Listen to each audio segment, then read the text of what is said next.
Tomorrow, it'll be exactly a week since the very unfortunate event that happened last Sunday morning in Ethiopia. And the truth is, it is a little hard to believe that already a week has passed. Perhaps it's because this thing has really impacted us, in a very major way. Most of us are still numb with shock. And the Western media, at least sections of the Western media, has not made it any easier. Just before I came in to make this video, I was listening to an expert being interviewed.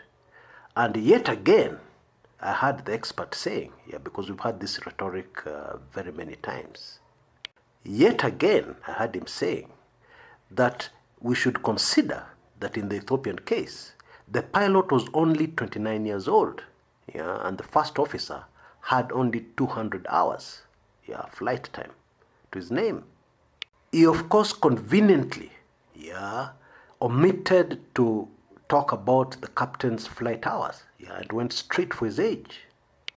Anyway, apart from the shocking new theory about what happened last Sunday in Ethiopia, in this video, I'm also going to reveal an elephant in the room. This big, huge elephant has been standing in the room all the time, but it seems that everybody has ignored it. Well, in a few minutes, you'll know what it is. But let me just say, part of the reason why this elephant has survived in the room for so long is because as soon as aviation experts start using technical terms, they lose most of us. And maybe this is deliberate, because the whole idea is for you to believe that it is all so complex. Aviation engineering, too complicated. Don't even try and think about it. Don't even try and figure out anything. You can't. You're not brilliant enough. Well, I don't think most of these engineers are as brilliant as a man who was called Albert Einstein. And this is what Albert Einstein said. Genius is making complex ideas simple, not making simple ideas complex. And even more relevant, to what I'm trying to say here, this widely acknowledged genius also said, if you can't explain it simply, then you don't understand it well enough.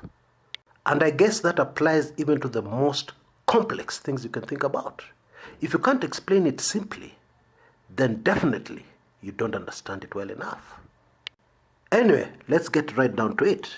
And we shall start with the elephant in the room. And to do that, we have to go back, to the history of the 737-8 MAX. And we shall focus on a problem that engineers faced right from the beginning. That problem is that they had to fit in, a much more fuel-efficient engine under the wing of the 737 in order to create the MAX 8. And the problem was that this fuel-efficient engine, more fuel-efficient engine, was larger. And they had to fit it under the wing of a single aisle jet, which had very low riding landing gear. In other words, they had very limited space to fit in a much larger engine. So how did they solve this problem? They did two things. First of all, they extended the nose landing gear by 8 inches. And the second thing they did is what is very significant, and very relevant, and indeed the elephant in the room. The engineers moved the engine slightly forward and higher up. Now, on your screens right now, you can see a comparison of the MAX 8 engine position and the engine position of another aircraft. Now, the engine position in an aircraft is extremely important. It changes the way an aircraft behaves in flight. But ordinarily, this is not a problem, because as engineers are developing the aircraft, they'll make compensation here and there, where they feel the aircraft is behaving in a way they do not want it to behave. They'll make adjustments, maybe to the way the wing is shaped, maybe to its length, etc., etc. So it's not usually a big problem. However, in the case of the MAX 8, this is what happened. Yeah, and I want to read this directly from what an expert wrote. And I quote, "The relocated engines and their refined nacelle shape caused an upward pitching moment. In essence, the Mark's nose was getting nudged skyward.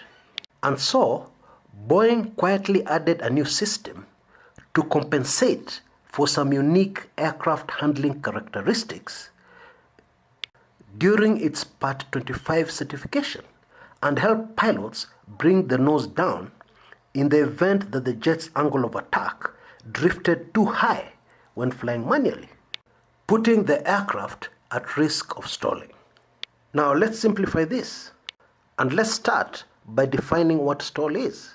Stall, put in simple terms, is when there's a reduction in the lift, of the aircraft, in the lift of the wings, by the wind and the air flowing under it. Now, two things that can cause a stall is when the aircraft is moving too slowly, the speed is too low. The other thing which can cause a stall is what is being referred to as the angle of attack. Simply put, the angle of attack is the angle at which the aircraft approaches the oncoming wind. Angle of attack is extremely important in aviation, and for obvious reasons, and I think you get it.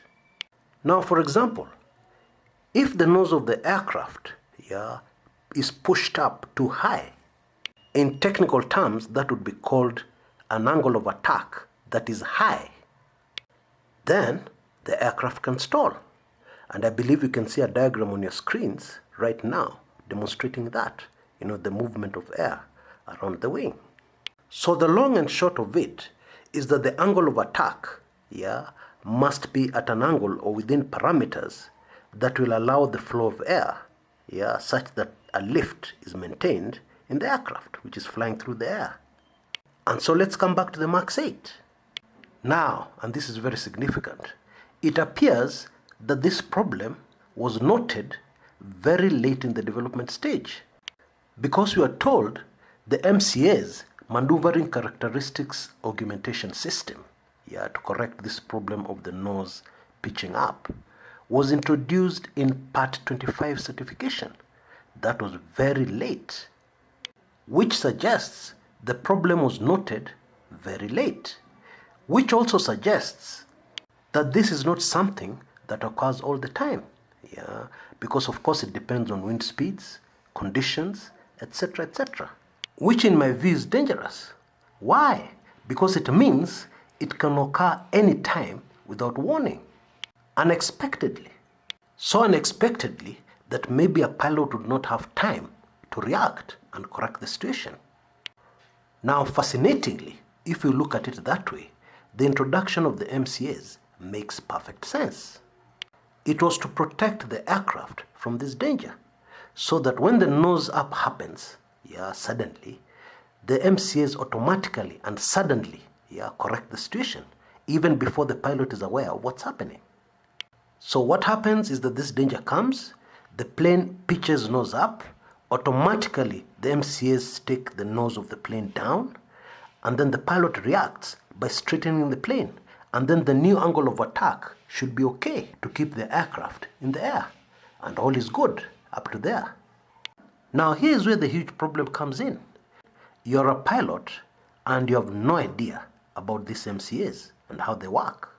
So the question we must first tackle is, why did the manufacturers, Boeing, not inform the pilots?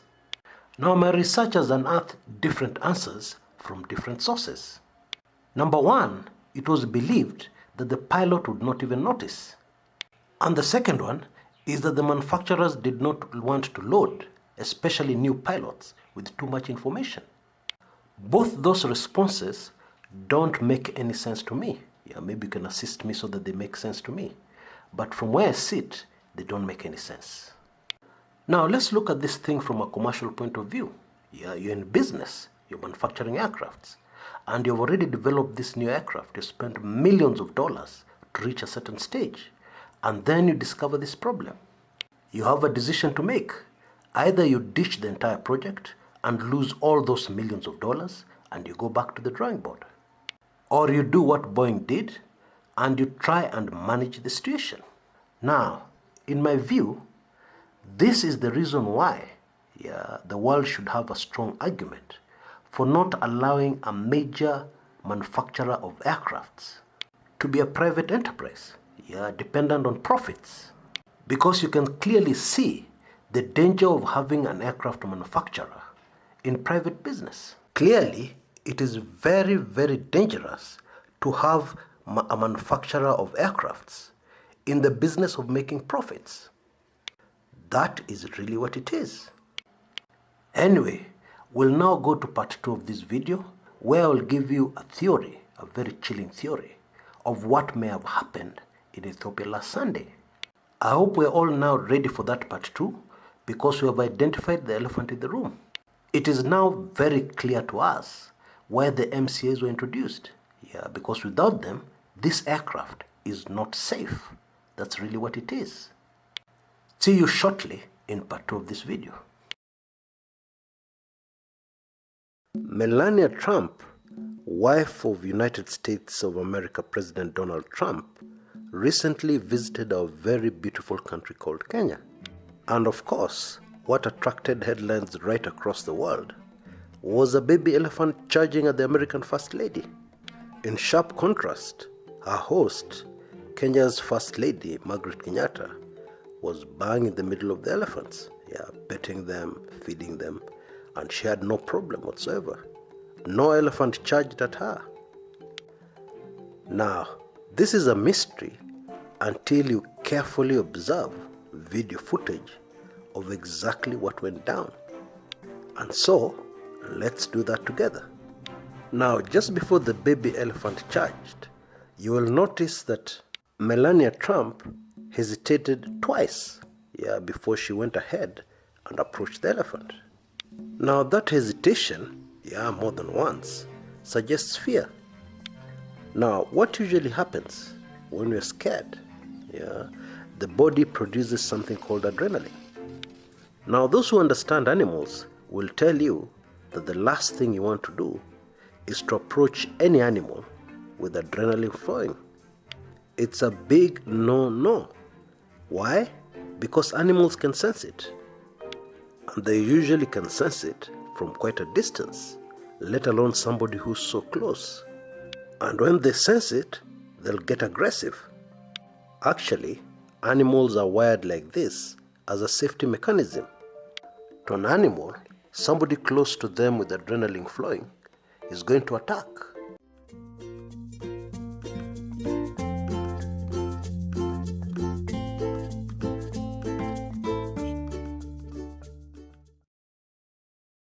Welcome to part 2. So now we know what the aircraft does. We know that occasionally the nose will pitch up. And we also know that an aircraft is most vulnerable during takeoff and during landing.